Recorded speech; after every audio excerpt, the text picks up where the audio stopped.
Quand j'étais plus jeune, je pense comme beaucoup d'enfants, on a beaucoup qu'est-ce que tu veux faire plus tard, beaucoup de métiers qui nous passent par la tête, donc j'en ai une petite dizaine.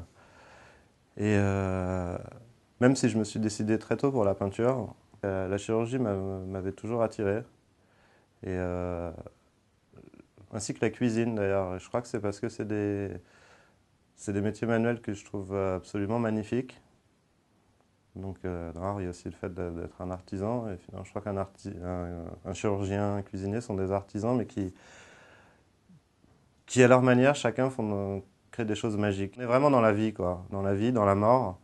En ce sens-là, ils peuvent se rapprocher de l'art, finalement. On, on est avec voilà, avec ses mains, on peut aller au-delà, on peut créer des petits miracles à chaque fois. Déjà, moi, dans ma vie, tous les jours, je prends énormément de photos. Je sais un peu la banque d'images que je me suis constituée au fil du temps. Et les tableaux arrivent en fait de façon assez naturelle. Ça peut être euh, au bout d'une réflexion qui peut être au bout d'une réflexion, ça peut être aussi en m'endormant. Voilà, ils apparaissent comme ça de façon des fois assez fugitive. Et là, en général, je commence à travailler. Je travaille beaucoup finalement avec l'ordinateur. C'est-à-dire que je vais composer, je vais commencer à réfléchir à ce que j'ai envie de raconter. Sur les dernières séries, il y a beaucoup de jouets, donc je me suis retrouvé comme un enfant quand on a 10 ans, qu'on joue avec ses Playmobil et ses Bee Gees à se raconter des histoires. Bon voilà, je le fais de façon plus adulte évidemment maintenant, mais voilà, il y a tout un travail de scénographie que je fais avec un éclairage précis, avec lequel je prends le cliché qui commence déjà à être un résultat assez presque définitif de ce qu'est la toile, ce que j'ai en tête. Après, je vais y incorporer d'autres images que j'ai prises avant, de, de, de nature citadine, d'amis, etc., pour vraiment essayer d'avoir voilà, quelque chose qui commence à ressembler à la toile. C'est-à-dire que ça, en fait, c'est vraiment une matrice.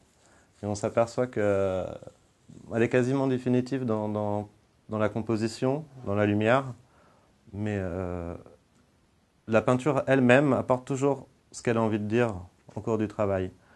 Et ça, j'en suis pas toujours au courant, donc je dois le découvrir par moi-même, être à l'écoute de la peinture. En général, ça se passe toujours au même moment, c'est-à-dire que euh, c'est quand la peinture est achevée aux trois quarts qu'elle commence à surgir, à être assez évidente, qu'elle me raconte quelque chose, qu'elle m'amène des nouveaux détails des nouvelles histoires, des choses que j'aurais pas vues, pas senties. Et donc là, entre guillemets, se laisser aller à écouter sa peinture et voilà, avant d'essayer de la terminer. J'essaye à travers ces jouets aussi d'évoquer des problèmes d'adultes qui peuvent être, qui sont divers d'ailleurs. Je donne au spectateur le choix enfin, le plaisir de les trouver, mais c'est avec des jouets, mais c'est des jeux d'adultes que je fais. Je peins plus de mes envies, des intentions qu'un raisonnement. Enfin, c'est ça qui me porte, c'est-à-dire que j'ai envie moi-même d'être surpris par mes toiles, j'ai envie qu'elles vivent, qu'elles soient suffisamment ouvertes voilà, à tout un champ de possibles, qu'on les regarde bien. En tout cas, moi j'ai besoin pour affronter la réalité, pour pouvoir m'en détacher, voilà, de la traiter, de la connaître. Je crois que c'est finalement un peu le même système peut-être d'une certaine façon qu'un enfant qui a les yeux grands ouverts sur le monde, qui regarde tout. Et bon voilà, après on peut reconstruire à partir de là son propre univers.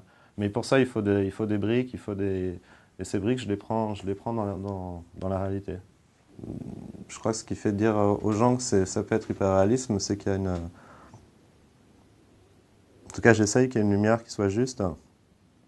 Et je crois que c'est ce qui donne cet effet. Mais évidemment, je me sens très loin de l'hyperréalisme, qui est pour moi un courant vraiment spécifique de la peinture, qui est quasiment de la non-peinture. Et au contraire, moi, j'essaye d'être dans la peinture. euh, en général, aux gens j'allais dire, qui me traitent d'hyperréalisme, j'ai envie de leur dire ils ne pensent jamais à dire que Delacroix est hyperréaliste ou Poussin, euh, alors qu'ils sont évidemment bien plus que moi. Quant au surréalisme, c'est quelque chose qui me touche beaucoup plus parce que j'ai baigné dans ce milieu-là, dans ce milieu surréaliste, vraiment surréaliste, toute mon enfance. Alors moi, évidemment, je ne le suis pas d'un point de vue... je ne suis pas évidemment un surréaliste, je n'appartiens pas au groupe surréaliste, je n'ai pas une peinture littéraire comme beaucoup de peintres surréalistes. Mais je crois que si je dois partager quelque chose avec eux, oui, c'est cette espèce qui peut paraître curieux au premier abord dans ma peinture, mais de peinture automatique finalement. Évidemment que c'est des familles assez proches, on va dire, qui peuvent être peut-être cousins.